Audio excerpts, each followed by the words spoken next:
Bienvenidos a Crímenes Nocturnos.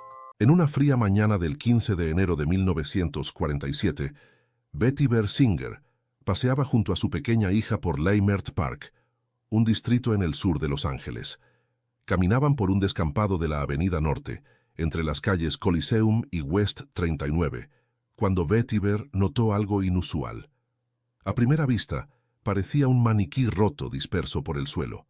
Sin embargo, pronto se daría cuenta de que estaba ante uno de los descubrimientos más escalofriantes en la historia criminal. Lo que yacía ante sus ojos no era un simple maniquí, sino el cuerpo de Elizabeth Short. Este hallazgo desentrañaría una historia de belleza, fama, ambición y un trágico desenlace que revelaría el lado más sombrío de la sociedad. En la posguerra norteamericana, el caso de Elizabeth Short causó un revuelo sin precedentes en la prensa amarillista y expuso un sistema de corrupción del que nadie parecía exento. La fascinación morbosa que generó fue extraordinaria. Elizabeth, conocida también como la Dalia Negra, nació el 29 de julio de 1924 en un hogar acomodado de Eden Park, Massachusetts. Su padre era propietario de un negocio de minigolf, que prosperaba hasta que la gran caída de la bolsa en 1929, conocida como el crack del 29, lo llevó a perderlo todo. Este evento marcó el inicio de la Gran Depresión, una época económica oscura que se extendió por más de una década en Estados Unidos. Tras declararse en bancarrota en 1930, el padre de Elizabeth simuló su propio suicidio lanzándose de un puente y desapareció de la vida de su familia. Elizabeth creció en Milford, a donde se mudó junto a su madre, Phoebe May Sohier, y sus 4 hermanas tras ser abandonadas por su padre. A pesar de las dificultades y la pobreza, su madre se aferró al recuerdo de tiempos más prósperos y siempre inculcó a sus hijas la importancia de lograr una buena estabilidad económica. Elizabeth, a quien cariñosamente llamaban Beth en su entorno, tomó muy en serio los consejos de su madre. Desde pequeña, quedó cautivada por el brillo y el encanto del cine. Soñaba con convertirse en una actriz reconocida, creyendo que eso no solo cumpliría su deseo de fama, sino que también aseguraría su sustento económico. En 1943, cuando Elizabeth apenas había cumplido 19 años, su vida tomó un giro inesperado con el regreso de su padre a la familia. A pesar de la traición que había supuesto su desaparición años atrás, ella fue la única que le perdonó, y buscando nuevas oportunidades, decidió irse con él a Vallejo, California. Este movimiento la colocó un paso más cerca de Hollywood, acercándola a su sueño de convertirse en actriz. No mucho después, padre e hija se mudaron a Los Ángeles. Sin embargo, la convivencia pronto se volvió complicada. Elizabeth se dio cuenta de que su padre solo esperaba que ella limpiara, cocinara y lo cuidara. Expectativas que chocaban frontalmente con sus propios anhelos y aspiraciones. Al conseguir un trabajo de mesera, Elizabeth no tardó en decidir vivir por su cuenta, y se mudó a lo que hoy es la base de la Fuerza Espacial Vandenberg, cerca de Lompoc. A los pocos meses de haberse mudado sola, su vida comenzaría a cambiar drásticamente. El 23 de septiembre de 1943, Elizabeth fue detenida por la policía tras ser sorprendida, bebiendo alcohol con un grupo de marineros. Una infracción a la ley dado que aún no tenía la edad mínima de 21 años requerida en California. Tras su arresto, se le creó un expediente policial y fue enviada de vuelta a Milford para estar con su madre. Durante los 3 años siguientes, la vida de Elizabeth fue un ir y venir entre California, la casa de su madre y Miami, un lugar que le resultaba familiar y reconfortante, pues allí había pasado varios veranos durante su infancia.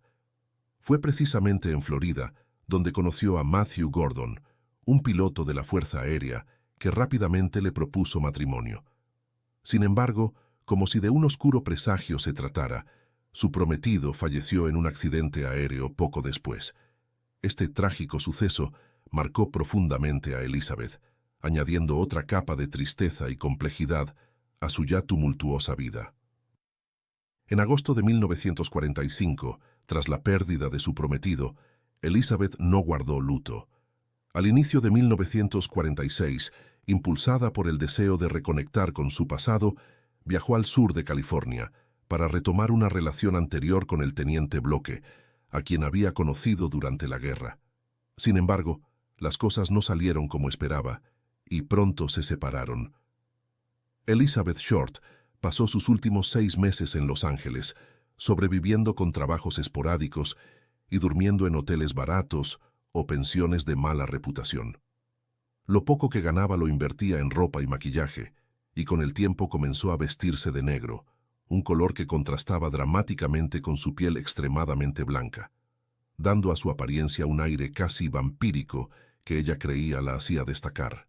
Con su cabello negro azabache, Elizabeth Short se convertía en otra persona por las noches, frecuentando hoteles de lujo, bares de moda y clubs nocturnos, siempre visible y esperanzada. A pesar de los desafíos, estaba convencida de que su golpe de suerte finalmente llegaría, manteniendo viva la esperanza de alcanzar sus sueños en la vibrante escena de Los Ángeles. Pero Elizabeth nunca imaginó que su búsqueda de éxito y reconocimiento terminaría de forma tan trágica. El 9 de enero de 1947, tomó una copa en el mítico Hotel Cecil, situado en el centro de Los Ángeles. Salió del hotel alrededor de las 10 de la noche, cruzó el lote, pasó por la puerta y salió a la calle. Esa fue la última vez que se le vio con vida. 6 días después de aquella noche en el Hotel Cecil, Betty Bersinger salía a caminar por Leimert Park y haría un descubrimiento espeluznante. El cuerpo de Elizabeth Short. Sus restos habían sido dejados en un descampado, marcando un sombrío final para la joven cuya vida estuvo llena de sueños y desafíos. Habían llevado los restos de Elizabeth hasta ese baldío y los habían dispuesto de una manera inquietantemente meticulosa. Su cuerpo, del cual habían drenado hasta la última gota de sangre, estaba cortado por la cintura con una precisión escalofriante. Fue encontrado en posición de decúbito dorsal, boca arriba. Aún más perturbador, Elizabeth había sido sometida a una hematomía post-mortem, un procedimiento que dejaba clara la crueldad del acto y la intención de quien lo perpetró. Este hallazgo no solo marcó un triste final para la joven, sino que también desató una de las investigaciones más famosas y misteriosas de la historia criminal estadounidense. Elizabeth había sido seccionada por la mitad a la altura de la espina lumbar, un punto donde el cuerpo puede ser cortado sin romper hueso alguno. Sus brazos estaban doblados en un ángulo tal que sus manos quedaban por encima de su cabeza. Además, su cuerpo mostraba signos de haber sufrido atrocidades. Estaba golpeada, quemada con cigarrillos, y la necropsia concluyó que había sido torturada durante al menos 3 días. Se le habían extirpado el corazón, el bazo y los intestinos. Su pecho izquierdo estaba cortado, su parte íntima estaba obstruida por un trozo de su muslo izquierdo, y en la pelvis había un gran corte. Sus piernas habían sido fracturadas, y en uno de sus muslos se habían grabado las letras B y D con un cuchillo. Tanto los tobillos como las muñecas presentaban marcas de haber estado atados con cuerda, sugiriendo que había permanecido maniatada. Estos detalles espeluznantes sobre el estado de su cuerpo no solo indican la severidad del ataque, sino que también pintan una escena de horror extremo y una muerte dolorosa, haciéndolo uno de los crímenes más notorios y perturbadores de la época. A pesar de que el cráneo no estaba fracturado, lo más siniestro de la escena era el rostro del occiso, lacerado de una forma espeluznante. Sus labios habían sido cortados desde las comisuras hasta las orejas, creando una grotesca imitación de lo que se conoce como la sonrisa de Glasgow. Esta herida dejó una cicatriz que parecía una sonrisa forzada y terrible. La investigación concluyó que la causa de su muerte fue la considerable pérdida de sangre provocada por las heridas en su cara, acompañada de un trauma cerebral. Después de un examen meticuloso, se determinó que habían lavado el cuerpo, probablemente para eliminar cualquier huella dactilar. Al momento del hallazgo, los dedos de Elizabeth Short estaban arrugados, lo que complicó enormemente la toma de las huellas. A pesar de estos obstáculos, los investigadores consiguieron obtener las impresiones dactilares necesarias. Gracias a una detención previa, pudieron identificar con certeza a la víctima. Una vez identificado el cuerpo, contactaron al padre de Elizabeth, pero él se negó a reconocerlo, ya que la situación era demasiado dolorosa para él. Ante esta circunstancia, lograron localizar a la madre de la joven, quien se presentó para realizar el reconocimiento. La identificación fue inmediata, y el profundo dolor que esto causó en la familia fue inmenso. Posteriormente, los restos de Elizabeth fueron trasladados al cementerio de Mountain View en Oakland, California. En el lugar del hallazgo, la policía encontró varias pistas intrigantes. Donde yacía el cuerpo, descubrieron una huella de zapato impresa en la tierra, marcas de neumáticos de un automóvil y una bolsa de cemento manchada con restos de agua ensangrentada. Un residente local compartió con los oficiales que alrededor de las 6:30 de la mañana había visto un automóvil estacionado precisamente en el lugar donde más tarde se encontró el cuerpo. Sin embargo, las altas hierbas que rodeaban la parcela le impidieron ver más detalles. Este asesinato sacudió a toda la ciudad y no tardó en capturar la atención de los principales diarios, que se adueñaron del relato del crimen. Pronto comenzaron a tejer una historia sobre Elizabeth, inventando una vida de alcohol, escándalo y desenfreno que nunca se comprobó, creando una narrativa de excesos que no correspondía a la realidad. Tanto fue así que su verdadero nombre cayó en el olvido, y Elizabeth dejó de ser Elizabeth para convertirse en la Dalia Negra. La apodaron así porque coincidió con el estreno de una película llamada La Dalia Azul, protagonizada por Veronica Lake, que trata sobre la desaparición y el asesinato de una joven. La similitud del crimen, junto con la característica vestimenta negra de Elizabeth, cimentaron este apodo.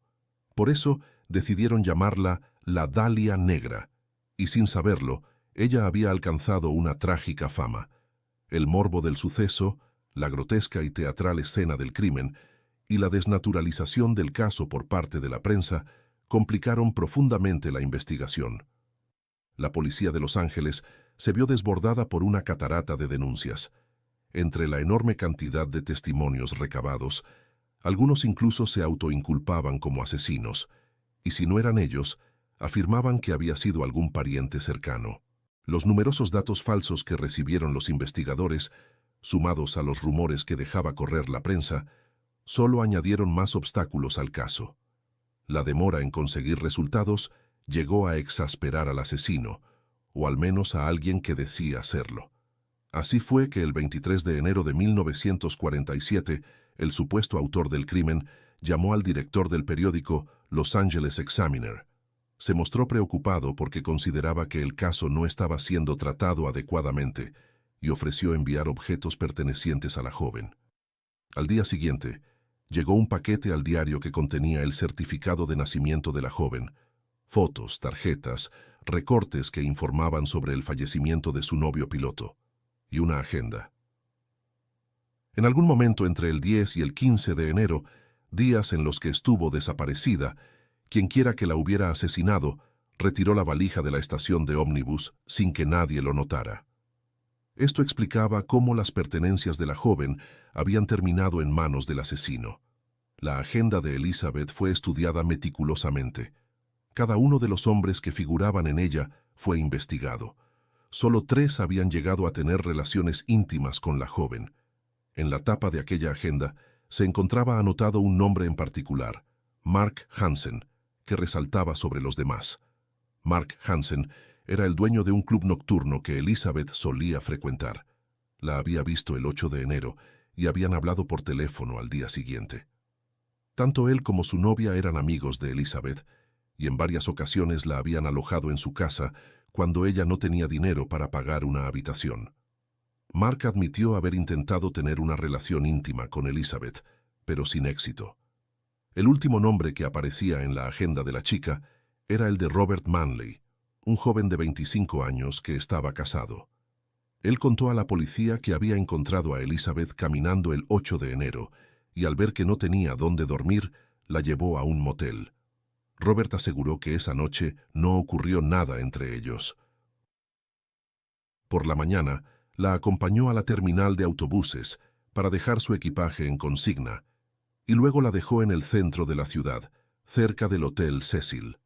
Alrededor de las 6:15, al inicio de la investigación, Robert Manley se convirtió en el principal sospechoso. Sin embargo, su esposa afirmó que él había estado con ella la noche del 9 de enero. Además, Manley pasó la prueba del detector de mentiras y fue sometido al suero de la verdad, una medicación psicoactiva que se ha utilizado ocasionalmente en algunos casos para obtener confesiones. Después de realizar un par de llamadas telefónicas a las 10 de la noche, el recepcionista del hotel vio a la joven cruzar el vestíbulo y salir para nunca más volver. La historia se volvía cada vez más compleja y el límite entre la verdad y la mentira cada vez más difuso. Eventualmente, llegaron a haber 22 sospechosos y 250 agentes trabajando en la investigación, todos tratando de desentrañar el misterio que rodeaba el trágico destino de la joven. Pero ninguna pista parecía llevar a algún avance concreto. Nadie estaba exento de sospechas, incluso el padre de Elizabeth fue investigado. Para añadir más confusión, la prensa comenzó a circular versiones en las que involucraban a personalidades del momento, como Son Wellos y el artista Amen Rey. Incluso se llegó a especular que Elizabeth había sido una presa codiciada para la filmación de un snuff movie, término utilizado para nombrar a las películas que incluyen grabaciones de asesinatos reales. Quienquiera que fuera la persona que había escrito inicialmente al director del Los Angeles Examiner, continuó enviando cartas al periódico durante mucho tiempo, firmando como el vengador de la Dalia Negra. Estas cartas mantenían vivo el misterio y alimentaban el morbo público y mediático en torno al caso. Para algunos, el fallecimiento de Elizabeth Short había sido el resultado de una cita violenta. Para otros, parte de un juego de perversiones. Lo cierto es que pasaron más de 50 años y el interés por la Dalia Negra se fue diluyendo. Ninguna pista llevó a nada, y el crimen quedó sin resolver. Sin embargo, en el año 1999, ocurrió algo que revivió el misterio. Steve Hodel, un detective de homicidios de la ciudad de Los Ángeles, estaba ordenando las pertenencias de su padre George, que había fallecido poco antes. Mientras guardaba unos álbumes fotográficos, se topó con dos imágenes de una mujer desconocida para él. Tenía cabello oscuro y ojos claros, y le pareció muy similar a aquella joven brutalmente asesinada y cercenada que habían llamado la Dalia Negra. Este hallazgo inesperado en las pertenencias de su padre abrió una nueva y sorprendente veta en la investigación del famoso caso sin resolver. Motivado por su descubrimiento, Steve Hodel decidió investigar de manera profesional. Comenzó recolectando pruebas y buscó cartas escritas por su padre, las cuales comparó con la letra de las cartas enviadas por el supuesto asesino de Elizabeth Short. La caligrafía era sorprendentemente similar.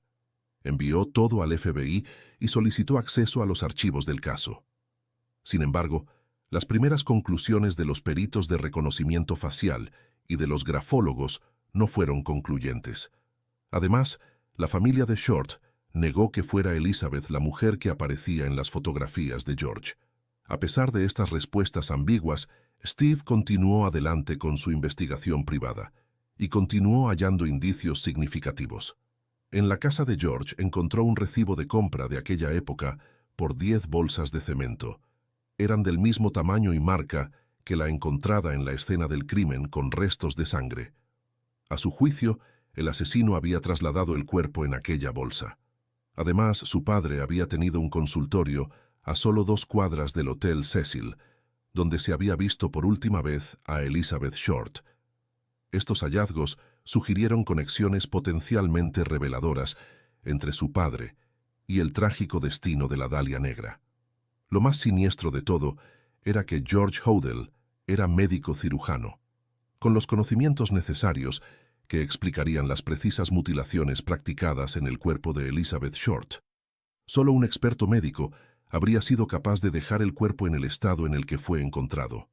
Steve descubrió también que el auto que los vecinos dijeron haber visto en el parque cerca del terreno baldío era muy parecido al que tenía George, y del mismo color negro. Los testigos habían declarado que el vehículo parecía ser un Ford Sedán del año 36, y George conducía un Packard sedán negro del mismo año. Además, George disponía del tiempo necesario, ya que su familia estaba de viaje en la fecha del crimen y él se había quedado solo en su mansión.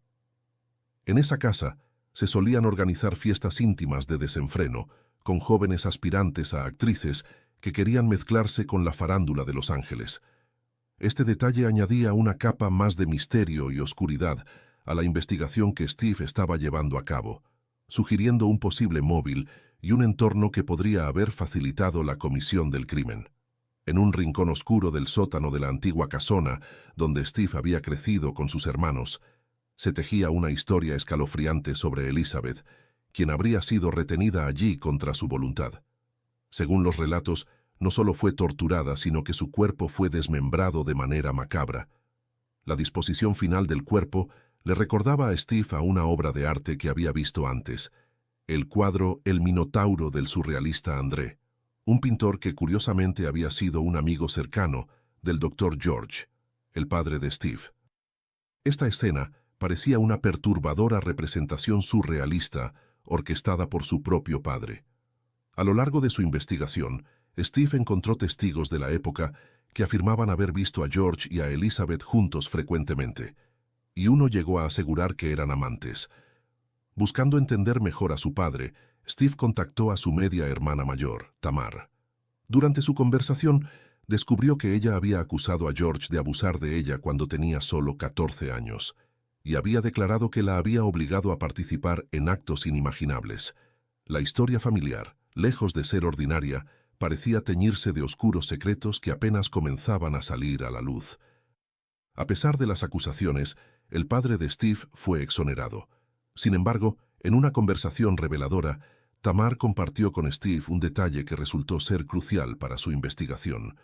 Mientras denunciaba a su padre en la comisaría, escuchó a los policías mencionar que George había sido sospechoso en el caso de Elizabeth. Esta pieza del rompecabezas inspiró a Steve a profundizar más, lo que eventualmente llevó a la publicación de un libro exitoso el 10 de abril de 2003, titulado Historia verdadera, El vengador de la Dalia Negra. Las ediciones de 2004 y 2006 añadieron capítulos con nuevas pistas e información, convirtiendo la publicación en un bestseller y atrayendo aún más revelaciones. Steve López, un columnista de Los Ángeles, pidió más información al fiscal del caso para un artículo que estaba escribiendo. Su persistencia dio sus frutos de manera sorprendente al obtener acceso a un expediente desconocido incluso para el tipo del caso, compilado por el teniente Frank y Jamieson, uno de los investigadores. En él se confirmaba que la policía había tenido en la mira a 6 sospechosos, incluido George. Dentro de esa misma carpeta, se reveló que el médico había estado bajo vigilancia desde el 18 de febrero hasta el 27 de marzo del mismo año, con 2 micrófonos ocultos instalados en su casa y monitoreados constantemente por 18 detectives.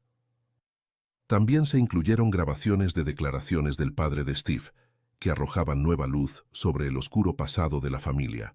El 19 de febrero de 1950, una grabación oculta capturó al sospechoso confesando detalles escalofriantes. Me di cuenta de que no había nada que pudiera hacer, se oye decir en la cinta.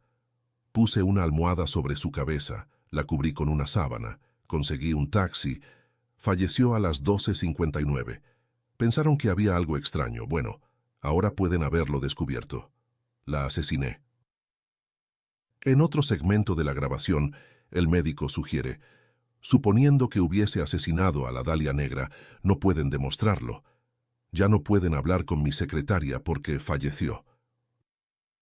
Otros fragmentos incluyen gritos de una mujer siendo golpeada y a George diciéndole a otra persona: no dejes rastros. Para Steve, el asesinato de Elizabeth Short fue un crimen pasional. Elizabeth y Odell se habían conocido en 1946. Él estaba fascinado con su belleza y ella se dejaba ayudar económicamente, envuelta en su mundo de lujo. Aunque sabía que no era el hombre de su vida, él siempre buscaba complacerla. Con el tiempo, parecía que le había propuesto matrimonio, y ella, sin querer herir sus sentimientos, le dijo que lo pensaría, alimentando las esperanzas de un hombre que, al sentirse rechazado, la asesinó por celos. Sin embargo, Steve sospecha que su padre pudo haber estado involucrado en más crímenes. Entre los posibles casos relacionados está el de Louis Springer, encontrado sin vida en junio de 1949, cerca de donde se halló el cuerpo de Elizabeth, y la actriz Jean Elizabeth Spangler, quien desapareció misteriosamente. Estos indicios apuntan a una historia más oscura y profunda que Steve está decidido a desentrañar. En octubre de 1949, la actriz novata Jim French fue asesinada, solo 4 semanas después del trágico caso de Elizabeth Short. Años después, este misterio llevó a una investigación en la casona Sauter, ahora un monumento arquitectónico valorado en $12 millones. Durante esta inspección, un perro rastreador de cuerpos detectó supuestos restos humanos tanto en el exterior como en el sótano de la propiedad. Sin embargo, no se llevaron a cabo las excavaciones necesarias para confirmar estos hallazgos. El caso de Elizabeth Son y las sospechas sobre George, el padre de Steve, agregaron capas de complejidad al drama familiar. Steve sostuvo que la policía poseía abundantes pruebas contra su padre, pero nunca fue arrestado por razones que él creía conocía. Los abortos clandestinos que su padre y otros médicos realizaban, presuntamente con la complicidad de las fuerzas policiales. Este entramado de secretos y silencios protegía a su padre de la ley, manteniendo las sombras sobre su culpabilidad. Aunque la investigación sobre estos oscuros episodios podría esclarecer muchos detalles, la verdad es que no todos están convencidos de la culpabilidad de George. Sin embargo, Steve nunca dejó de indagar ni de recibir pistas sobre las actividades de su padre, decidido a desenterrar la verdad, sin importar cuán profunda o perturbadora resultara ser. La última pista que Steve recibió llegó en 2018, cuando fue contactado por la nieta de Glenn Martin, un informante fallecido del Departamento de Homicidios de Los Ángeles. Ella había encontrado una carta fechada el 25 de octubre de 1949, escrita por su abuelo. En la misiva, Martin describía una serie de crímenes y señalaba a un tal G.A. como el responsable, refiriéndose al asesino solo por sus iniciales, para proteger a sus hijas adolescentes de las posibles consecuencias de revelar tan oscuros secretos. La carta sugería una conspiración. Creo que yo, con McCall, armamos esto para que G.H. no fuera identificado como el asesino de la Dalia Negra. Steve reconoció los nombres. Él había sido fiscal de la ciudad y Kenneth McCall un sargento de la época, ambos amigos de G.H. y posiblemente cómplices en desviar las sospechas. El caso de la Dalia Negra, con sus misterios sin resolver y su oscura trama de poder, corrupción y abusos, se convirtió en uno de los enigmas criminales más intrigantes y famosos de los Estados Unidos. A lo largo de 7 décadas, ha inspirado libros, novelas, series y películas, manteniendo cautivados a expertos y al público por su complejidad y misterio. A pesar de pasar 75 años desde el macabro crimen, el caso sigue abierto, un testimonio perdurable de las profundidades insondables del mal humano y las complicadas redes de protección que a veces envuelven a los poderosos.